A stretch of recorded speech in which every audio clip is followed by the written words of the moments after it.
Bien le bonjour, bienvenue. Aujourd'hui mes petites pépites, comme tous les dimanches, nous nous retrouvons pour notre thread d'horreur du dimanche. Je vous ai sélectionné 4 histoires témoignages paranormaux que vous m'avez gentiment envoyés à mon adresse mail cam.témoignage@gmail.com. Merci beaucoup de me partager vos histoires par mail. Faut savoir que j'en reçois énormément par jour, du coup je les lis petit à petit. J'ai également modifié un petit peu le générique, vous me direz ce que vous en pensez en commentaire. Sur ce, ne perdons pas plus de temps et c'est parti pour la première histoire. Père Castor, raconte-nous une histoire. Coucou Cam. Alors cette histoire ne m'est pas arrivée à moi et je n'étais même pas née d'ailleurs. Cette histoire est arrivée à ma tante et mes grands-parents. Ma tante devait avoir environ 16-17 ans à l'époque et ça l'a beaucoup marqué. Mes grands-parents habitaient dans un village où pratiquement tout le monde se connaissait. Dans ce village se trouvait un homme très maigre, grand, avec quelques cheveux blancs sur le côté du crâne. On va l'appeler Gérard. Il était assez âgé et il était aveugle. Il habitait seul et n'avait pas de famille, ni d'enfants. Ce détail est assez important pour la suite de l'histoire. C'était devenu un bon ami à mes grands-parents. Gérard effrayait un peu ma tante car tous les matins, elle passait devant sa maison et tous les matins, il était assis devant sa maison. Et dès que ma tante passait devant chez lui, même si elle essayait de marcher le plus silencieusement possible, il lui disait « Alors, tu ne viens pas me dire bonjour ?» Et ma tante le saluait de loin et continuait son chemin. Mes grands-parents, eux, l'appréciaient pas mal, lui tenaient compagnie, lui donnaient quelques fruits et légumes du jardin de temps en temps, et l'aidaient un peu dans sa vie, même si c'était quelqu'un de très autonome, malgré le fait qu'il était aveugle. Il faut également savoir que Gérard avait beaucoup d'argent. Personne ne m'a dit comment il avait eu autant d'argent, mais en tout cas c'était un fait. Malgré tout, il vivait avec le strict minimum car c'était quelqu'un d'extrêmement avare. Mes grands-parents et ma tante le savaient. Mais cela n'a jamais posé problème car ce qui comptait c'était que cet homme se sente bien vu qu'il n'avait pas de famille. Puis un jour, l'infirmière qui s'occupait de lui et qui venait tous les matins, l'a retrouvé décédé dans son lit. Ce fut un choc pour mes grands-parents et ma tante. Mais malheureusement, la vie a continué. Les jours passèrent et le maire du village confia les clés de la maison de Gérard à mes grands-parents puisque c'étaient les seules personnes que Gérard côtoyait et avec qui il s'entendait bien. C'était un peu comme sa famille de cœur, si on peut dire ça comme ça. Mes grands-parents étaient mitigés, mais ont quand même accepté afin de vider la maison, vendre les meubles. Mais ils n'ont pas eu le temps de le faire car dès qu'ils ont eu les clés, il y a eu des choses assez bizarres qui se sont produites. Il faut savoir que ma grand-mère et ma tante croient beaucoup aux esprits, avec tout ce qu'elles ont vécu de paranormal, mais mon grand-père n'y croit pas du tout. Enfin, n'y croyait pas. Et pourtant, ce jour-là l'a marqué lui aussi. Le soir même où ils ont récupéré les clés, ils ont commencé à entendre des bruits dans le grenier, comme si que quelqu'un marchait. Mon grand-père est allé voir, mais rien du tout, personne. La soirée se passe et tout le monde est dans le salon devant la télévision, quand soudain quelqu'un frappe au carreau de la porte. Pour remettre un peu en situation, pour rentrer dans la maison, il y a une porte normale et lorsque l'on franchit cette porte, il y a une deuxième porte à environ 1 mètre de celle-ci et cette porte est composée de carreaux de l'ancien temps. Et lorsque l'on frappe dessus, ça s'entend très bien. Et donc c'est sur cette porte que ça frappait. Le bruit a retenti plusieurs fois et il était très fort, comme si que quelqu'un était énervé. Ma tante était traumatisée car la première porte était fermée à clé, donc personne n'aurait pu avoir accès à la deuxième porte. Et en plus, quand ils sont allés voir la porte, personne ne s'y trouvait derrière, vu que les carreaux sont transparents. Ma grand-mère est très croyante et a ordonné à mon grand-père de ne pas ouvrir la porte par peur que l'esprit rentre dans la maison et elle a prié. Durant la nuit, ils ont tous les trois très mal dormi avec la sensation que quelqu'un les regardait. Le lendemain, ma grand-mère a été redonner les clés au maire. Elle ne lui a pas raconté par peur d'être prise pour une folle, mais reste persuadée que c'était l'esprit de Gérard qui était en colère parce qu'ils avaient eu les clés de sa maison et qu'ils auraient accès à tout ce qu'il possédait. Et comme il était très avare, cela a dû le mettre en colère. Voilà, je ne sais pas ce que tu en as pensé, mais cette histoire me glace le sang à chaque fois que j'en parle. Franchement, j'ai sélectionné cette histoire parce que même moi, elle m'a donné des frissons. Je m'imagine ce Gérard, grand, tout maigre, aveugle, et tu m'étonnes, ta tante, elle a dû avoir peur à chaque fois qu'elle passe devant chez lui. Même si elle fait tout doucement, elle fait pas de bruit, il lui dit « Alors, tu ne me dis pas bonjour aujourd'hui ?» Mais c'est hyper flippant, déjà c'est très bizarre. Et je sais pas, déjà t'es dans la maison de quelqu'un qui est décédé, tu m'étonnes, tu dors pas bien, et t'entends des pas dans le grenier, après t'entends quelqu'un qui toque fort à cette porte à carreaux alors que la porte d'entrée est fermée. Enfin non, c'est très bizarre, franchement. Même moi, cette histoire, je l'ai sélectionnée parce que j'ai trouvé ça hyper bizarre. Merci beaucoup pour ton histoire, j'ai adoré. Sur ce, passons tout de suite à la deuxième histoire. Père Castor,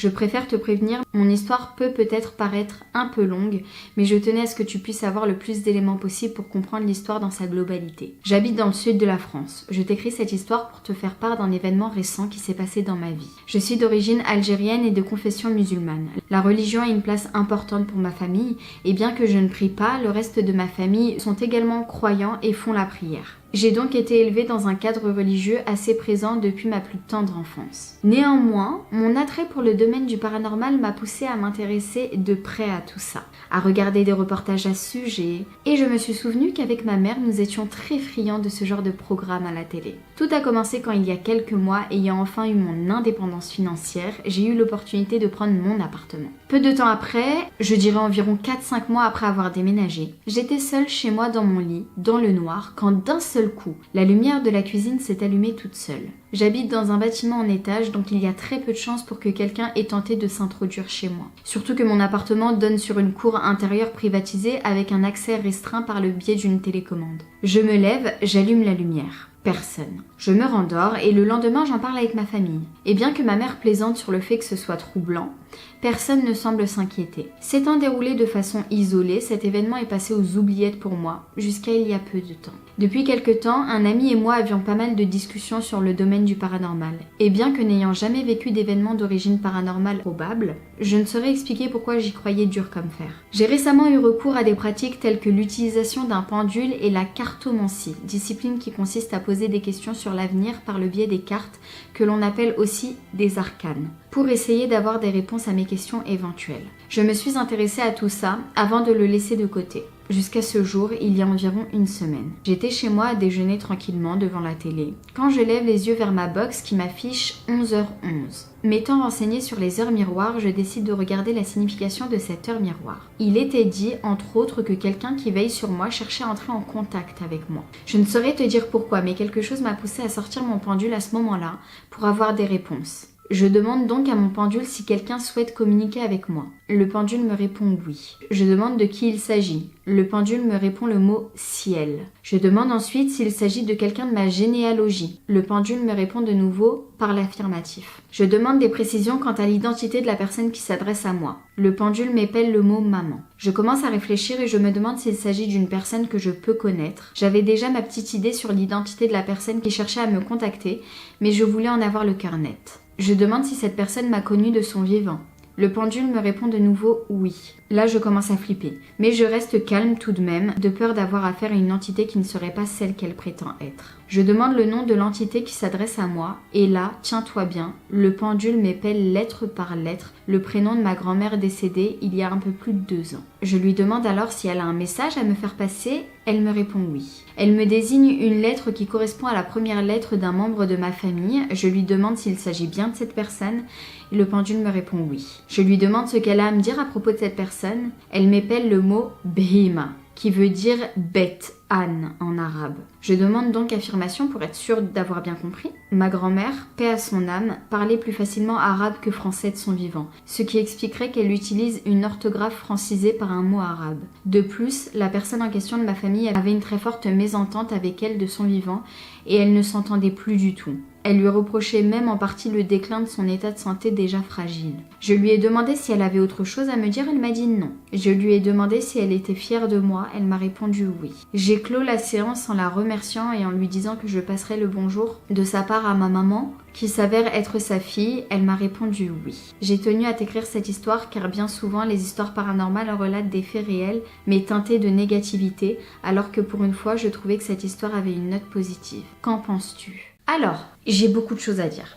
Déjà, il me semble que le pendule et les cartes, tout ça, il me semble que ce n'est pas autorisé. Dites-moi si je me trompe, mais je ne pense pas qu'on puisse parler aux morts dans notre religion. On m'a souvent dit que c'était les djinns qui se jouaient de nous, que ça les amusait de nous faire croire que c'était un proche à nous alors que c'est juste eux qui nous dupent. Donc moi, ce que j'en pense, je pense que me dit ma religion, c'est que pour moi, c'est un djinn qui a voulu te duper.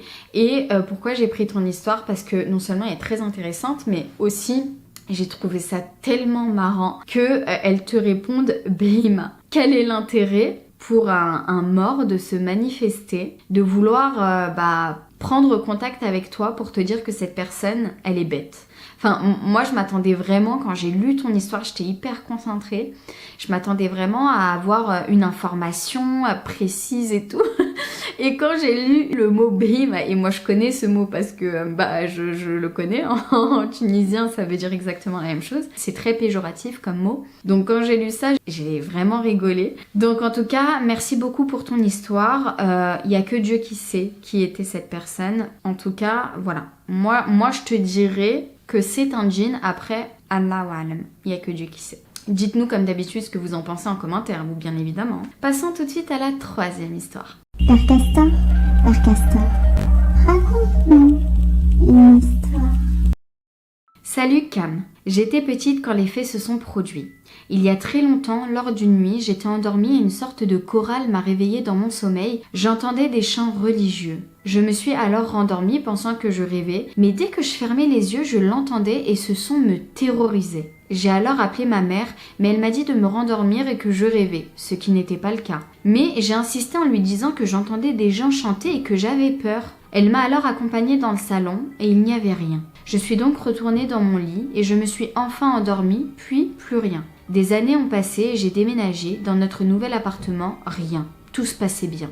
Un jour, j'étais dans la cuisine avec ma mère et elle m'a dit « Tu sais ma fille, la nuit où tu as entendu des bruits, tu n'as pas rêvé. Il est arrivé plusieurs événements dans cet appartement. J'étais choquée, je croyais avoir rêvé. Ta sœur, une fois, avant d'aller à l'école, s'est retournée vers le couloir et a dit « Au revoir monsieur ». Ma mère m'a dit qu'il n'y avait personne ce jour-là car mon père était en déplacement. Et elle m'a révélé avoir fait des recherches sur ce qui s'est passé dans cet appartement. Et elle a trouvé que cet appartement avait été construit sur un ancien couvent. Cette histoire m'a traumatisée à tel point que je ne pouvais plus dormir seule pendant des années, quitte à faire des nuits blanches. Merci beaucoup Mona pour ton histoire. Je comprends le fait que tu n'aies pas pu dormir toute seule après même des années parce que t'étais pas folle. T'as bien entendu ces chants religieux, mais c'est dingue, c'est dingue en fait. Et le fait que ta maman trouve du coup la réponse à ces questions, sachant que cet appartement a été construit sur un ancien couvent et que elle te montre rien, pas de panique, rien du tout, alors que moi personnellement j'aurais très peur et même j'aurais eu peur que mes enfants grandissent là, sachant que j'en ai déjà une qui entend des chants religieux la nuit. Franchement j'aurais flippé. Heureusement que vous avez déménagé, comme ça maintenant tu es tranquille. Merci beaucoup pour ton histoire Mona. Sur ce, passons tout de suite à la dernière histoire qui m'a le plus troublée. Père Castor, raconte-nous une histoire.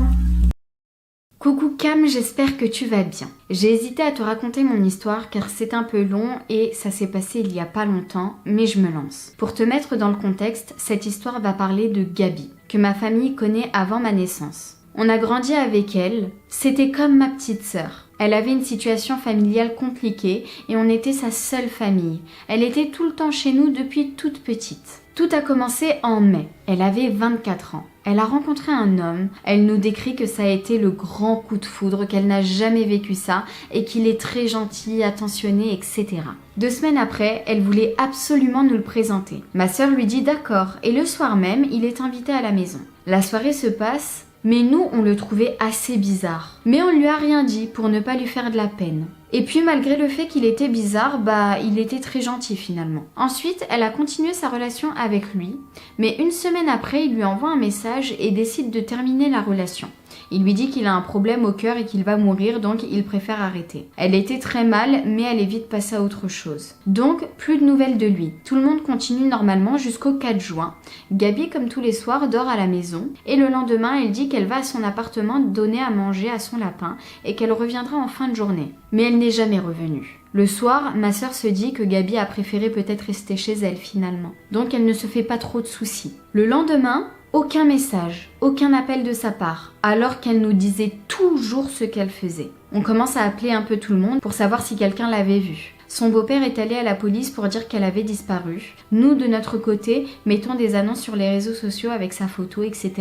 Je t'épargne tous les détails. Nous avons vécu 4 jours de désespoir. pour finalement apprendre qu'elle a été retrouvée morte dans une rivière, reliée par son soutien-gorge à son cou, à un sac rempli de pierres jetées au fond de l'eau. Et il s'agissait de cet homme qu'elle nous avait présenté. Il y a eu des enquêtes, des convocations au poste, des témoignages, etc.